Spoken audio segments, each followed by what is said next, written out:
শরিয়া ভিত্তিক ৫টি ব্যাংকের আমানতকারীদের স্বার্থ রক্ষার্থে বৈষম্যমূলক সিদ্ধান্ত সংশোধন এবং স্বাভাবিক লেনদেন চালুর দাবিতে মানববন্ধন ও বিক্ষোভ মিছিল। শরিয়া ভিত্তিক ৫টি ব্যাংকের ভুক্তভোগী সাধারণ আমানতকারীগণ চরম অর্থ সংকট ও মানবিক বিপর্যয়ের মুখে পড়ে আগামী ২৯ জুন সোমবার সকাল ১১টার সময় বাংলাদেশ ব্যাংকের সামনে এক মানববন্ধন ও বিক্ষোভ মিছিলের আয়োজন করা হয়েছে। মানববন্ধনে উপস্থিত ছিলেন এক মোহাম্মদ আবুল কালাম আজাদ, মঞ্জুরুল ইসলাম, জাহাঙ্গীর হোসেন, মোহাম্মদ খালেদ মোশাররফ, শারমিন আক্তার, জাবেদ আহমেদ বিপ্লব, আরিফ হোসেন, আলাউদ্দিন আজাদ সহ আরও অনেকেই উপস্থিত ছিলেন। এ সময় মানববন্ধনে বক্তারা বলেন, বাংলাদেশ ব্যাংকের বিগত ২১শে জানুয়ারি স্মারক নং BRD ১২ রেজুলেশন ২০২৬ ও ৯৭ অনুযায়ী আমাদের কষ্টার্জিত সঞ্চয়ের ওপর বিগত ২ বছরের মুনাফা কর্তন এবং মাত্র ৪% বিশেষ সুবিধা প্রদানের যে একপাক্ষিক সিদ্ধান্ত নেওয়া হয়েছে তা প্রায় ৭৫ লক্ষ আমানতকারীর জীবনকে বিপর্যস্ত করে তুলেছে। দীর্ঘ ২ বছর যাবৎ আমানত উত্তোলন করতে না পেরে আমরা আজ দিশেহারা।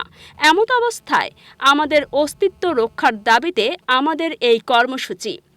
গণমাধ্যমের গুরুত্ব সহকারে প্রচার করে মাননীয় প্রধানমন্ত্রী ও সংশ্লিষ্ট কর্তৃপক্ষের দৃষ্টি আকর্ষণের সহযোগিতা কামনা করেন আন্দোলনকারীরা।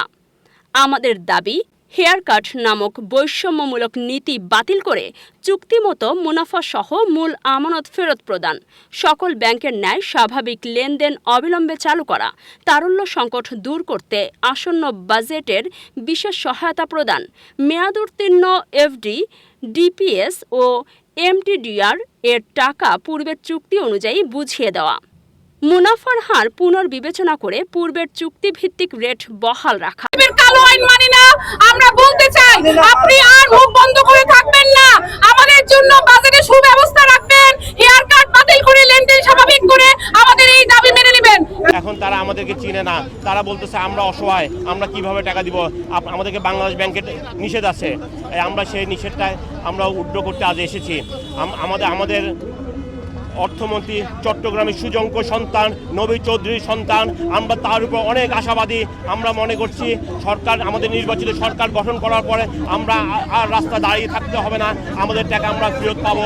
কিন্তু দুঃখের বিষয়, আজ 4টি মাস অতিবাহিত শাস্তি পাবে। আর বাংলাদেশ ব্যাংক একটা দেশে দুইটা নীতি কিভাবে হতে পারে, দুইটা আইন কিভাবে হতে পারে? অন্যান্য ব্যাংকের জন্য একটা আইন করে রাখছে, সম্মিলিত ফার্স্ট ব্যাংকের জন্য বৈষম্য করে এটা এক ধরনের আইন করে রাখছে। এখানে হেয়ার কাট করে রাখলে একটা মানুষের যদি ব্যাংকের টাকা রাখে, ওই টাকা যদি লভ্যাংশগুলো দিয়ে ব্যাংকে নিয়ে যায়, আর তারা যখন টাকা আছে তখন টাকাগুলো এখন আমাকে টাকা দিচ্ছে না, বলতেছে টাকা নেই, সরকার থেকে টাকা দেওয়ার এখনো ব্লক করে রাখছে, টাকা এরা দিচ্ছে না, আমরা দিতে পারতেছি না। ১,৮৭,০০০ টাকা দিচ্ছে আমার ওই ব্যাংকে, আমার ৩২ লাখ টাকা আছে। আর এক ব্যাংকে ৫ সিকিউরিটি ইসলামীতে ৩২, আমার সোশ্যাল ইসলামীতে আছে ২৯ লক্ষ টাকা আছে, কিন্তু ওনারা আমাকে কোনো টাকা দিচ্ছে না। আমি এখন বিদেশ থেকে চলে আসছি, ফ্যামিলি নিয়ে আমি এখন অনেক কষ্টে আছি, চলতে পারতেছি না, বিদায় এখানে আসছি রাস্তায়।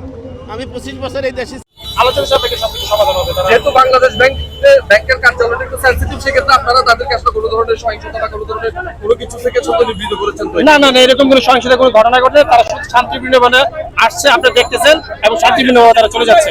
তাদের যে দাবি দেওয়া ছিল সবগুলো প্রতিনিধির কাছে বলছে এবং তারা বলছে। রাজীব দাস, খবর 24, চট্টগ্রাম।